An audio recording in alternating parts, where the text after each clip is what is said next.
Hürtgen Forest, November 16, 1944, 12:45 hours, and Hauptmann Friedrich Kessel of the German 275th Infantry Division stood in his observation post overlooking the American positions, watching through his artillery scissors telescope as the U.S. Army 22nd Infantry Regiment moved into their attack positions, unaware that in precisely 15 seconds, his entire understanding of artillery warfare would shatter like glass struck by a hammer.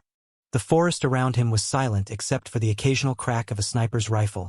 the morning mist still clinging to the towering fir trees that had turned this 54-square-mile patch of woodland into the longest, bloodiest battle American forces would fight on German soil, when suddenly every gun in the American arsenal seemed to fire at once, not arriving in sequence as German doctrine taught, not with the telltale whistle of shells arriving one after another that gave men time to seek cover, but as a single, crushing wall of steel and explosive that materialized from the sky without warning. Kessel's forward observation bunker disintegrated around him, the logs that had taken 3 days to position splintering into deadly projectiles,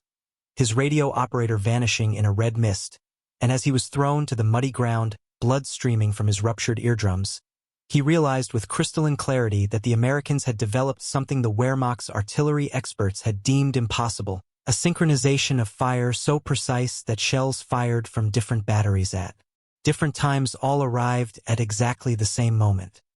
The German Army artillery doctrine, refined through victories in Poland, France, Norway, Greece, and the early years in Russia, had always relied on the sequential nature of bombardment, the Führerwalls or rolling barrage that had served them so well since the days of Bruchmüller in the First World War, where artillery would fire in patterns that walked across the battlefield, giving defenders crucial seconds to identify the pattern, take cover, and survive the worst of the barrage.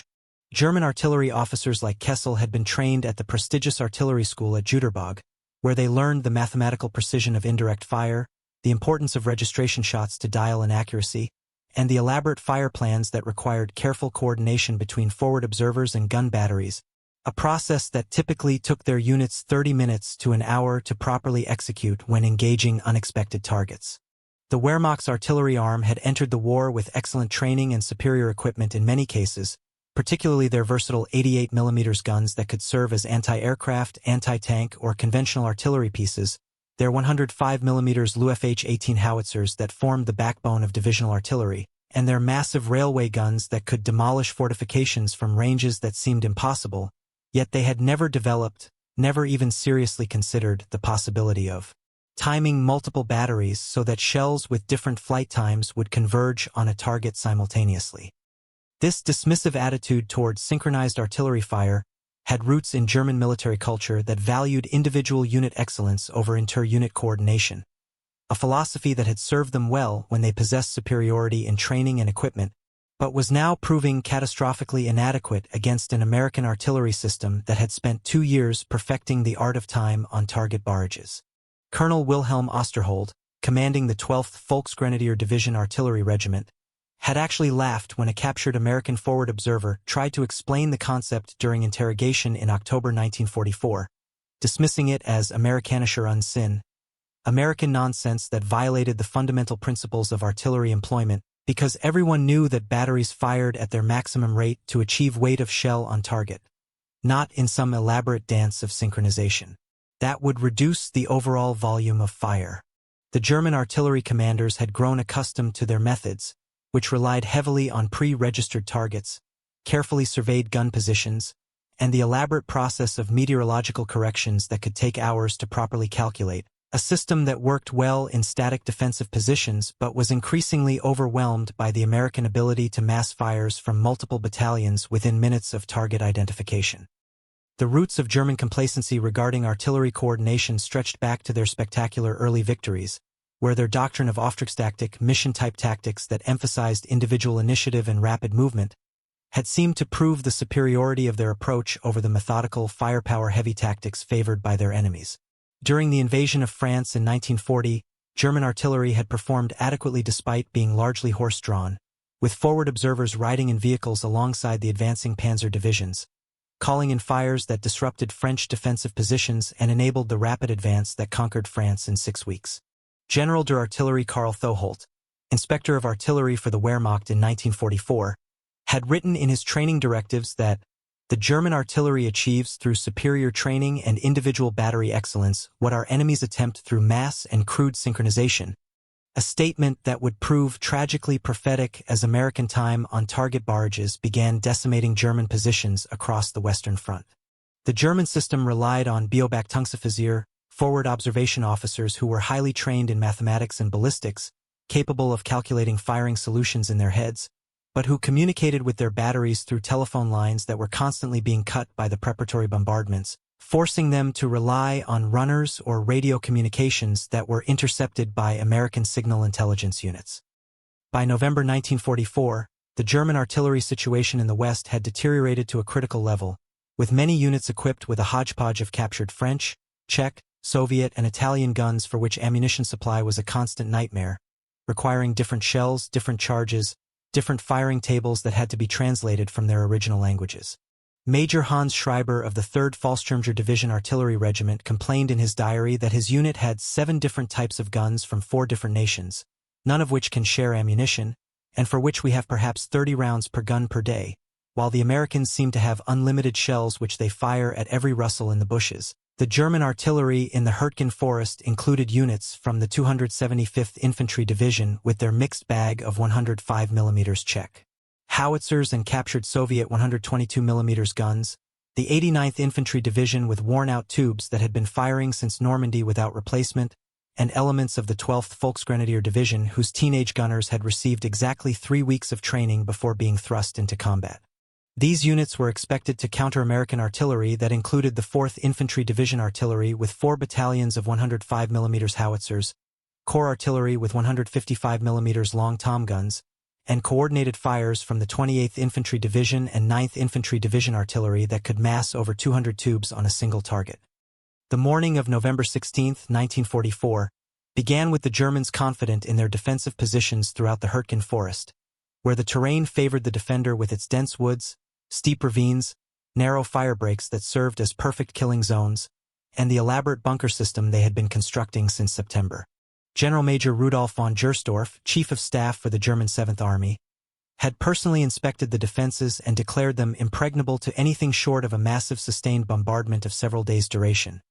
Based on his experience from the Eastern Front where Soviet artillery preparations often lasted 6 hours or more before an attack, the German defenders had constructed their positions according to the Handbuch für den Stellungskrieg, the manual for position warfare updated in 1944, which specified overlapping fields of fire, reverse slope positions to minimize artillery effects, and deep bunkers with overhead cover of at least 2 meters of logs and earth that could withstand direct hits from 155 mm shells. They had registered their own artillery on likely avenues of approach, marked the ranges to key terrain features, and established a network of forward observers who could call in defensive fires within minutes of detecting American movement, or so they believed until that terrible moment when the forest exploded around them in perfect synchronization.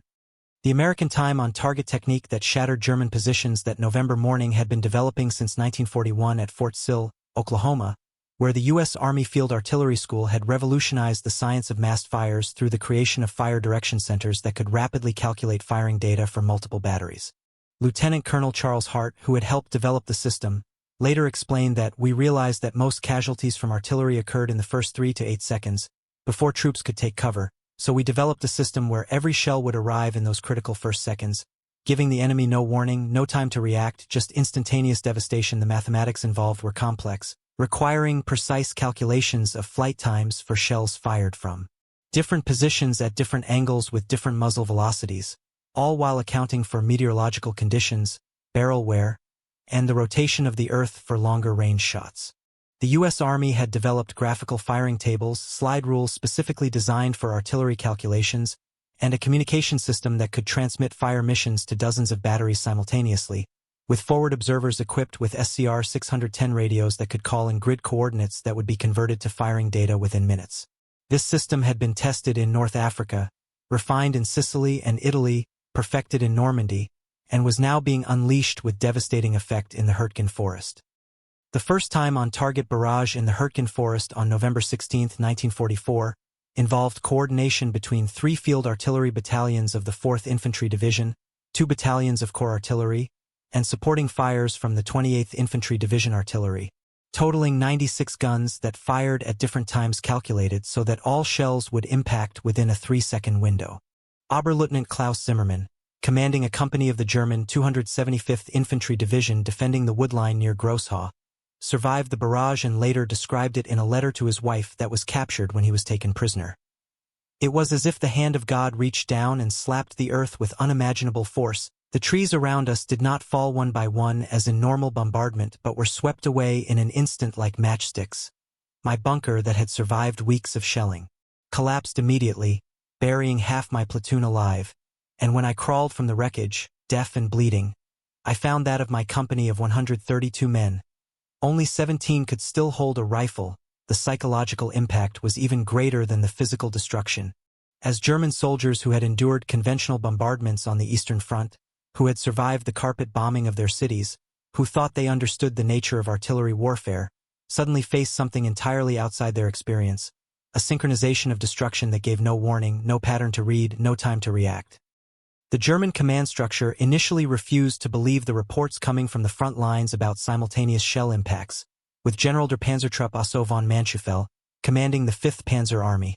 dismissing the first accounts as panic-driven exaggeration from green troops who cannot distinguish between sequential impacts in rapid succession and truly simultaneous arrival. This skepticism was shared by many senior German officers who had spent their careers studying artillery employment and believed that the technical challenges of synchronizing fires from multiple batteries were insurmountable in combat conditions, requiring a level of communication and computational capability that no army possessed. Colonel Ernst Wagner, operations officer for LXXXI Corps, conducted his own investigation after the third reported instance of time-on-target fires, timing the intervals between impacts with a stopwatch during an American bombardment on November 18, 1944, and reported with considerable shock that the enemy has achieved something we deemed impossible, with shells from different calibers, different ranges, different trajectories, all arriving within a window of 2 to 3 seconds, creating a density of explosion that simply erases entire grid squares from existence. Wagner's report was forwarded to Berlin, where it was filed away by staff officers who were more concerned with the developing crisis on the Eastern Front, failing to recognize that this American innovation represented a fundamental shift in the nature of artillery warfare.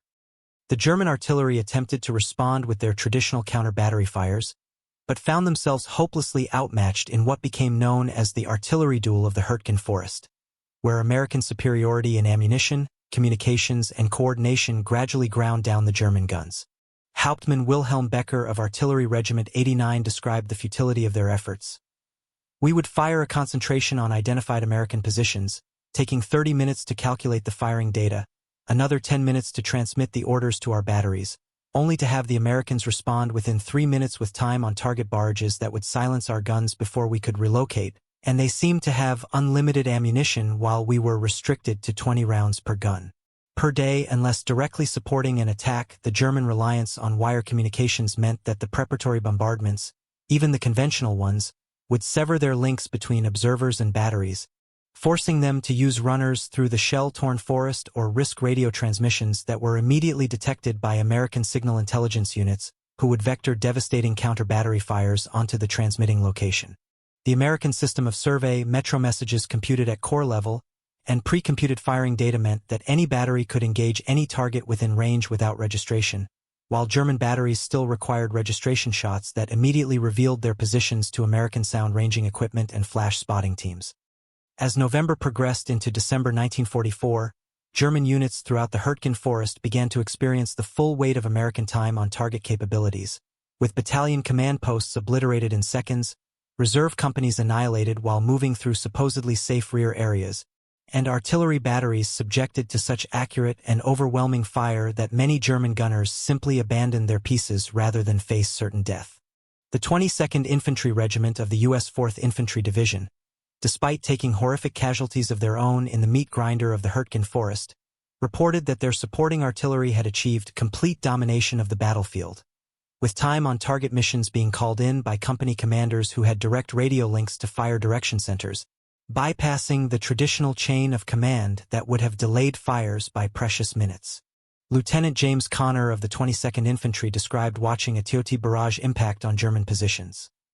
1 second the forest was standing, the next second it was gone, just gone, replaced by a smoking crater filled with splintered trees and parts of bodies that you couldn't identify as human anymore. And the Germans who survived, when we captured them, they had this look in their eyes like they had seen something that shouldn't exist in this world, the psychological warfare aspect of time. On-target barrages became apparent as German prisoners repeatedly asked their captors how the Americans had developed such precise synchronization, with many refusing to believe it was achieved through mathematical calculation rather than some new secret weapon. The Wehrmacht's attempts to adapt to time on target barrages proved futile, as their entire defensive doctrine was predicated on the assumption that artillery arrived sequentially, allowing troops to identify the pattern of fire and take appropriate cover during the intervals. The German Feldwebel Kurtmüller of the 275th Infantry Division, who survived 3 times on-target barrages during the November battles, wrote in his memoir years after the war,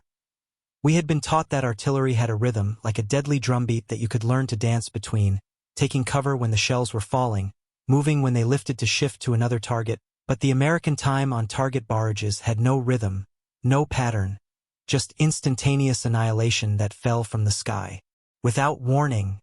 And you either survived by pure chance or you didn't survive at all." The German practice of constructing elaborate trench systems with communication trenches allowing movement during bombardments became death traps when every square meter of a targeted area would be hit simultaneously, with no safe zones, no dead spaces where the geometry of trajectories created gaps in coverage, just uniform destruction across the entire target area. By early December 1944, as the Battle of the Bulge was being prepared in absolute secrecy, German commanders on the Western Front were sending increasingly desperate messages to Berlin about the American artillery superiority, particularly the devastating effectiveness of time on target barrages. General Feldmarschall Gerd von Rundstedt, Commander-in-Chief West, wrote in a December 3rd assessment that the enemy's artillery has achieved a level of technical and tactical superiority that negates our advantages in terrain and defensive preparation, with their ability to mass fires instantaneously on any point of our line, making normal defensive operations virtually impossible. This assessment was echoed by General der Panzertruppe Erich Brandenberger, commanding the 7th Army, who reported that time on target barrages had inflicted more casualties on his divisions in 2 weeks of fighting than they had suffered in 3 months on the Eastern Front, a comparison that shocked the German High Command, who still considered the Eastern Front the primary theater of operations. Yet even as these warnings accumulated, the German artillery arm could not adapt, lacking the communications equipment, the computational capability, and most critically, the ammunition supplies necessary to attempt their own synchronized fires. The Battle of the Bulge, launched on December 16, 1944, temporarily shifted the initiative back to German forces, with their massive artillery preparation of 1,600 guns achieving tactical surprise against thinly held American positions in the Ardennes. Yet even in this moment of German offensive power, the specter of American time on target capabilities haunted Wehrmacht commanders. Oberstleutnant Friedrich Wilhelm von Mellenthin, operations officer for the 9th Panzer Division, noted that we achieved complete surprise with our initial bombardment. Our traditional walking barrage served its purpose in disrupting the American front lines, but within hours the American artillery was responding with those damned synchronized barrages that would appear from nowhere, and our attacking columns, particularly the horse-drawn artillery and supply units, were simply erased from existence. The German offensive in the Ardennes, despite its initial success, was ultimately contained and reversed in part due to American artillery superiority, with time on target missions devastating German assembly areas, destroying ammunition dumps that had taken weeks to accumulate, and perhaps most critically, annihilating the traffic jams that developed as German units tried to push through the narrow roads of the Ardennes forest. The most psychologically devastating demonstration of time on target capabilities came during the German retreat from the Bulge in January 1945, when American artillery systematically destroyed German units attempting to withdraw through identified choke points. Major George Dietrich of the Führer-Begleit Brigade described one such barrage near Huffeleis.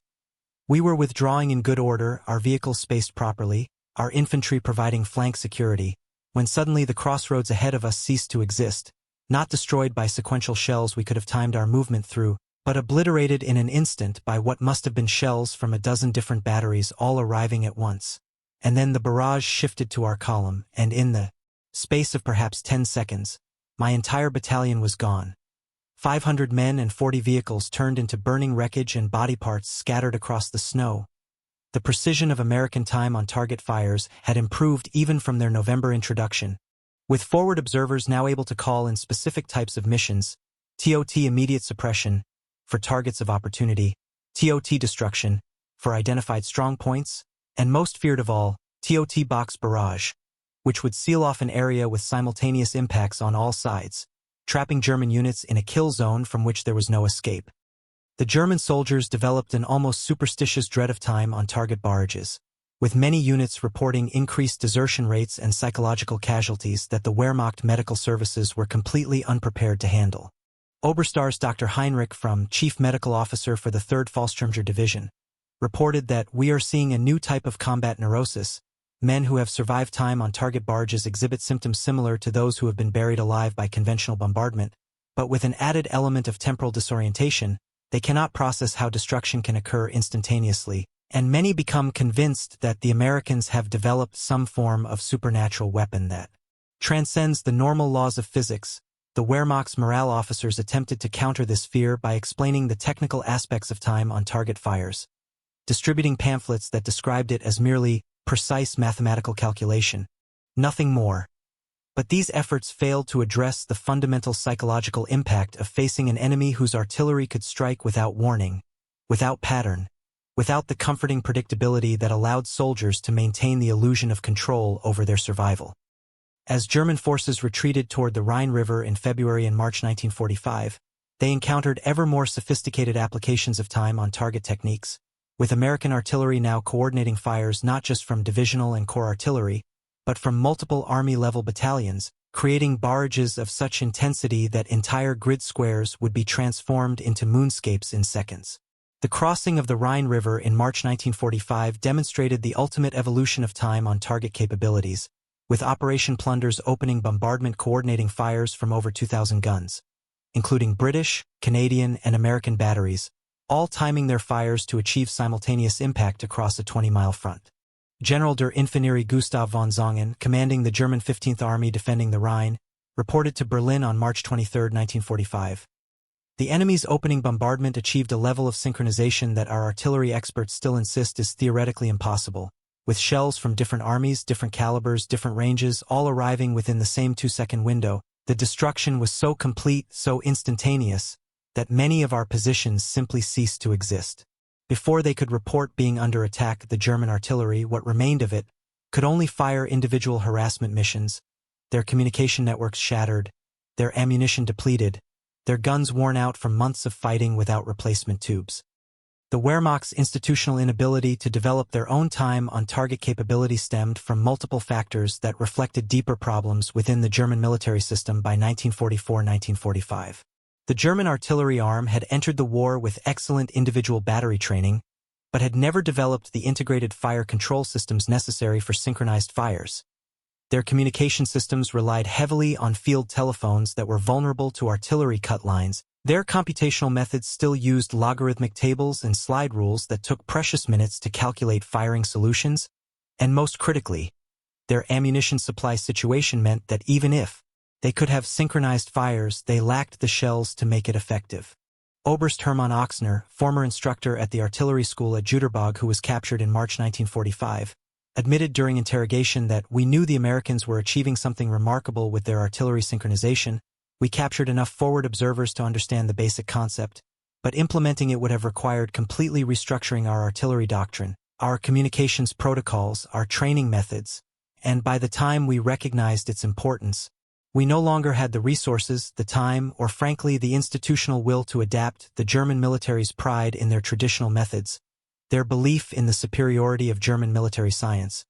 had blinded them to American innovations until it was far too late. The psychological impact of time on target barrages extended beyond the immediate battlefield to affect German strategic thinking about the war itself. Field Marshal Walter Model, commanding Army Group B, wrote in one of his final reports before his suicide in April 1945 that the American ability to coordinate artillery fires with such precision represents not merely a tactical advantage but a fundamental revolution in warfare. They have industrialized destruction in a way that makes our traditional concepts of military art obsolete, and I fear that future wars will be decided not by the courage of soldiers or the skill of generals but by the mathematical precision of synchronized firepower. Model's assessment proved prophetic. as time-on-target techniques would evolve into the computer-controlled fire missions of modern artillery, but in 1945, they represented the cutting edge of military technology, a capability that the German Wehrmacht, for all its tactical excellence and combat experience, simply could not match or counter. The experiences of individual German soldiers facing time-on-target barrages created a body of testimony that would influence military thinking for decades after the war. Gefreiter Hans Zimmerer of the 12th Volksgrenadier Division, who survived 7 time-on-target barrages during the retreat to the Rhine, wrote in his post-war memoir, "You learned to fear the silence more than the sound of guns because with normal artillery you heard the guns fire, counted the seconds, calculated the flight time, knew when to dive for cover, but with the American time-on-target barrages, there was no warning, no sound, just silence, and then the world exploded, and you never knew if the next silence would be your last. This constant state of anxiety, never knowing when destruction might fall from a clear sky, created what military psychologists would later term TOT syndrome, a specific form of combat stress that affected German veterans who had experienced these barrages, many of whom reported decades later that they still flinched at sudden loud noises, still felt their hearts race during moments of unexpected silence. The tactical implications of time-on-target barrages fundamentally changed how German units operated on the Western Front in the final months of the war, forcing them to abandon many of their traditional tactical methods. The German practice of massing reserves in assembly areas for counterattacks became suicidal when American observers could call in time-on-target missions that would annihilate entire battalions in seconds, forcing German commanders to disperse their forces to an extent that made coordinated operations nearly impossible. General Lieutenant Fritz Bayerlein, commanding the Panzer Lehr Division, complained that we cannot concentrate for attack without being destroyed by time-on-target barrages. We cannot disperse without losing our combat effectiveness. We are trapped in a tactical paradox from which there is no escape except retreat, and even that is made horrifically costly by the American ability to strike our withdrawal routes with synchronized fires, the German reliance on horse-drawn transport, which still constituted over 80% of their logistics capability in 1945, made them particularly vulnerable to time-on-target barrages, as horses and wagons bunched up at crossroads, bridges, and defile presented perfect targets for synchronized artillery strikes that would destroy entire supply columns in seconds. The final months of the war saw desperate German attempts to mitigate the effects of time-on-target barrages through tactical adaptation, with units developing elaborate deception measures including fake assembly areas designed to draw American fires away from actual troop concentrations, rapid dispersion drills where entire companies would scatter at the first sign of American observation aircraft, and even attempts to move only at night under strict light discipline to avoid detection. Hauptmann Ernst Schäfer of the 9th Panzer Division described these adaptations. "We became like rats, moving in the shadows, never gathering in groups larger than a squad, communicating by runner rather than radio, abandoning our vehicles which only attracted artillery, but none of it mattered because the Americans had so much ammunition, so many observers, so many guns, that they would saturate entire map grids with time-on-target barrages just on the suspicion that we might be there." The proud Wehrmacht, which had conquered most of Europe through superior tactics and coordinated combined arms operations, had been reduced to scattered bands of survivors trying desperately to avoid the synchronized hammer blows of American artillery. The time-on-target barrages during the Rhine crossing operations in March 1945 achieved a level of sophistication that represented the culmination of 3 years of American artillery development. The opening bombardment of Operation Plunder on March 24, 1945, coordinated fires from American, British, and Canadian artillery in a synchronized barrage that Field Marshal Bernard Montgomery called the most concentrated artillery fire in history, with over 600,000 shells fired in the first 24 hours, many in time-on-target missions that obliterated German defensive positions before their occupants knew they were under attack.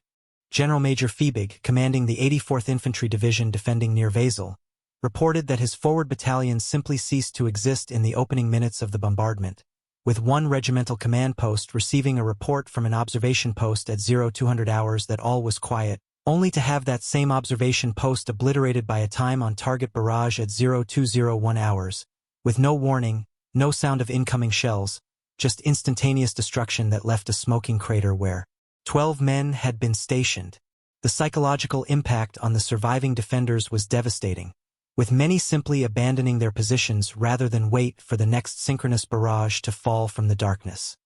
The German after-action reports from the Rhine crossings, written by the few senior officers who survived and were captured, provide a professional military assessment of time on target capabilities that acknowledged complete American superiority in artillery employment. Oberst Friedrich Kessel,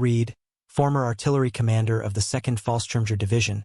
wrote in his post-capture analysis that the American time on target technique represents the logical conclusion of industrial warfare, the transformation of artillery from an art requiring individual skill and experience into a science of mathematical precision and synchronized execution. They have achieved what we attempted but failed to accomplish, the ability to mass fires instantly on any point of the battlefield without warning, without registration, without the delays that give defenders time to react. Fulreed's analysis went on to describe the specific technical innovations that enable time on target fires, from the graphical firing tables and specialized slide rules to the radio communications and fire direction centers,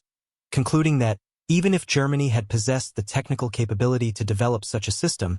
we lacked the industrial capacity to supply the ammunition necessary to make it effective, as time on target barrages require enormous expenditure of shells to achieve their destructive effect. The legacy of time on target barrages extended beyond their immediate tactical impact to influence German military thought in the post-war period, with many Wehrmacht veterans who became advisors to NATO in the 1950s emphasizing the critical importance of artillery synchronization in modern warfare. General der Panzertruppe Otto von Manschufel, who had initially dismissed time on target reports as exaggeration,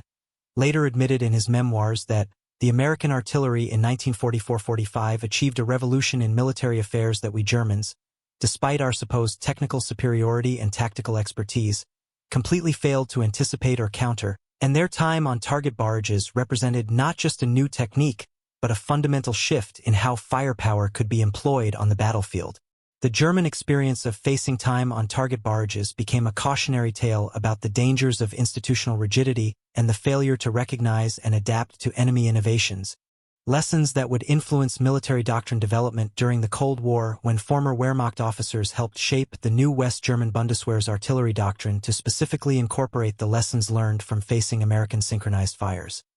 The human cost of time on target barrages on German forces can be measured not just in casualties, which were horrific, but in the complete breakdown of unit cohesion and combat effectiveness that occurred when soldiers realized they faced a weapon against which there was no defense except pure chance. Unteroffizier Wilhelm Hartmann of the 3rd Fallschirmjäger Division, elite paratroopers who had fought on every front since Crete,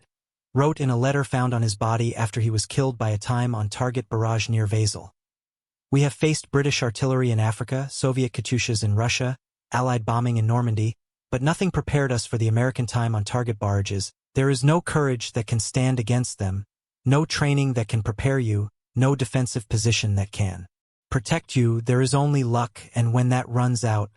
you simply cease to exist in the space between one heartbeat and the next. This sense of helplessness in the face of synchronized artillery fires created a crisis of morale that affected even elite units who had maintained their fighting spirit through years of retreat and defeat. The technical details of American time on target procedures, as understood by German intelligence through captured documents and prisoner interrogations,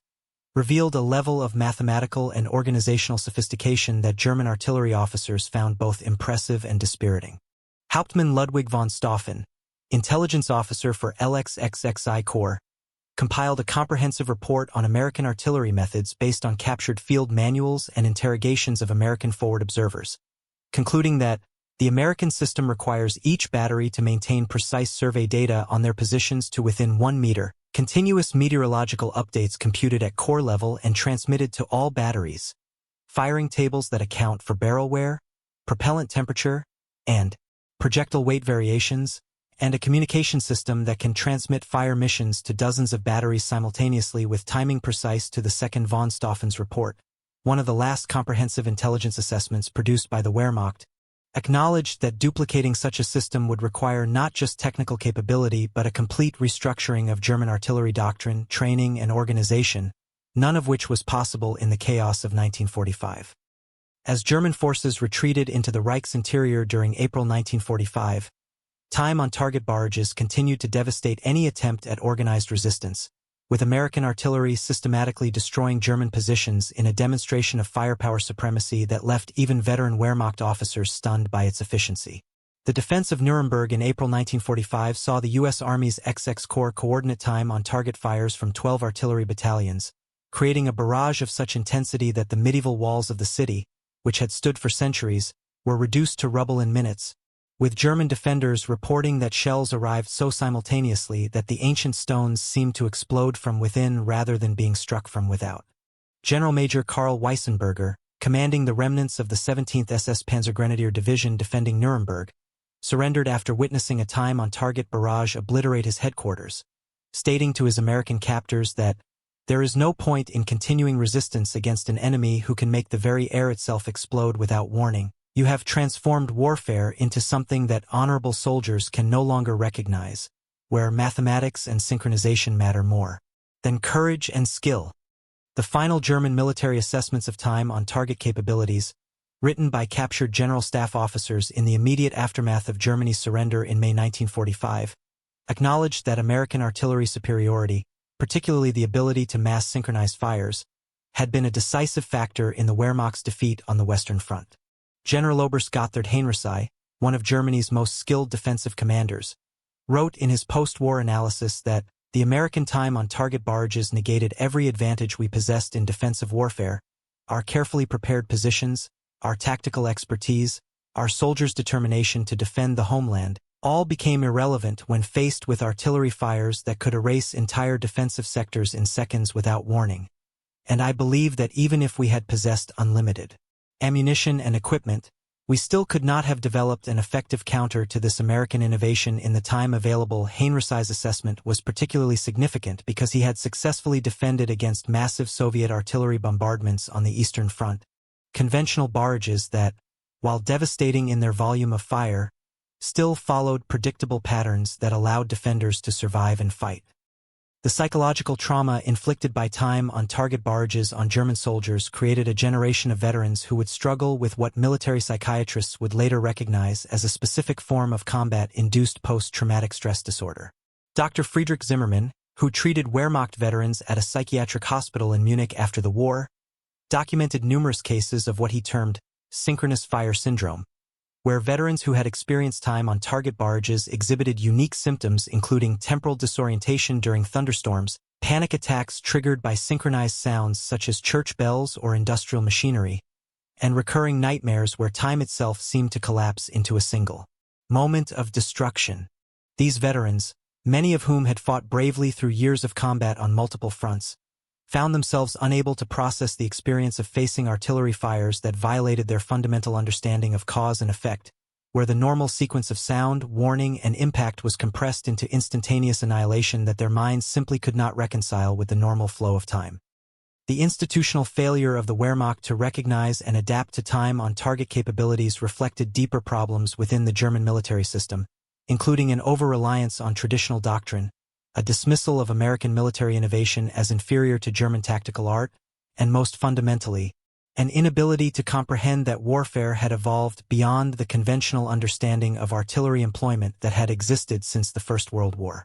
General Lieutenant Edgar Feuchtinger, commanding the 21st Panzer Division, admitted in his post-war interrogation that we were so convinced of our tactical superiority,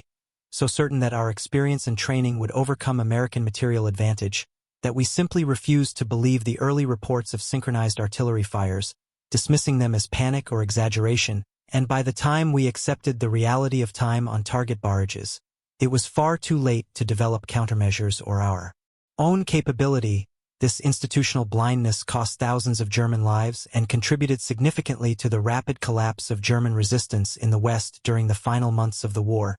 as units that might have conducted effective delaying actions were simply erased by synchronized artillery fires before they could execute their defensive plans.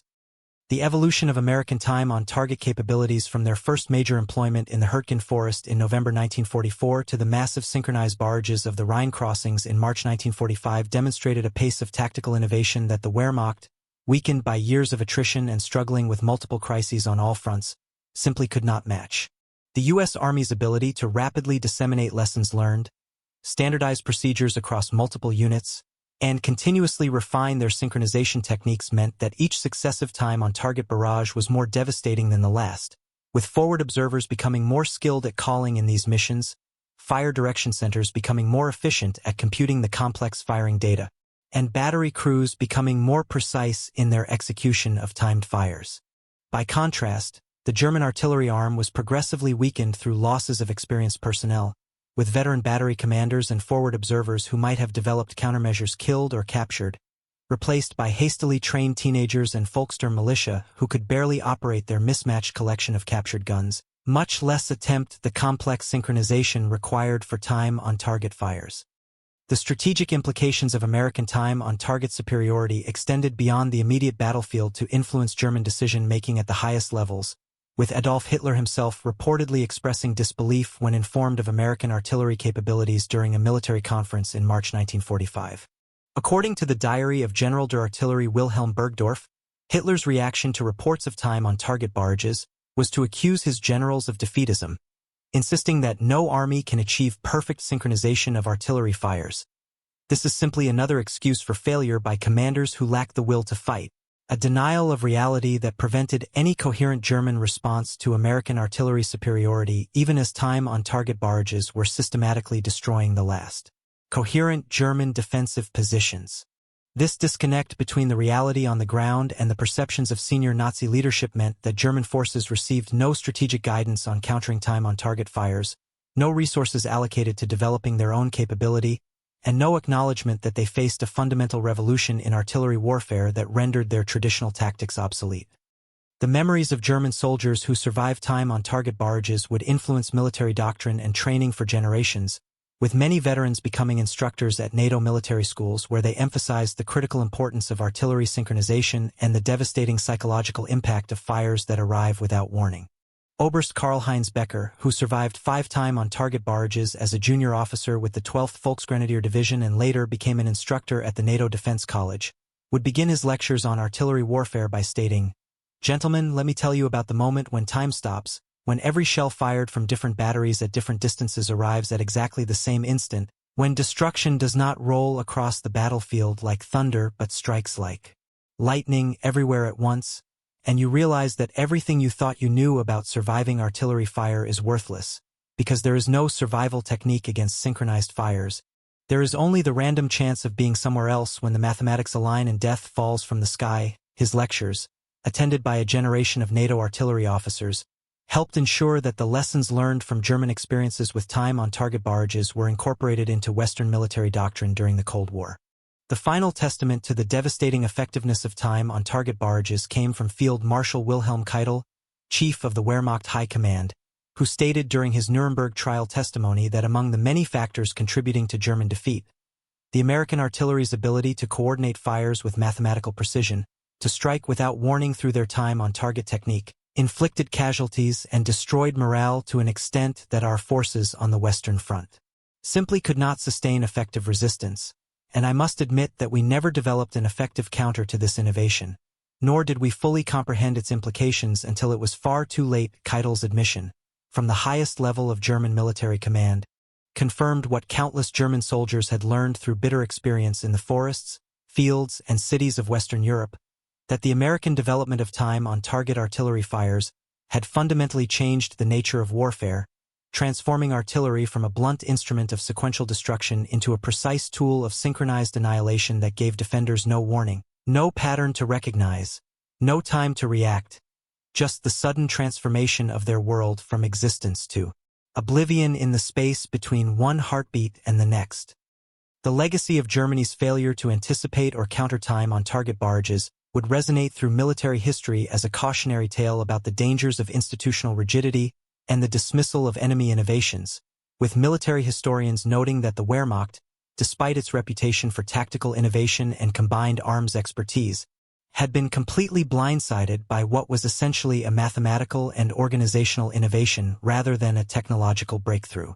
The components of time-on-target fires, artillery pieces, forward observers, communication systems, and mathematical calculations were all technologies that Germany possessed, but the conceptual leap required to synchronize these elements into simultaneous impact was something that German military culture, with its emphasis on individual unit excellence and tactical flexibility, simply could not achieve.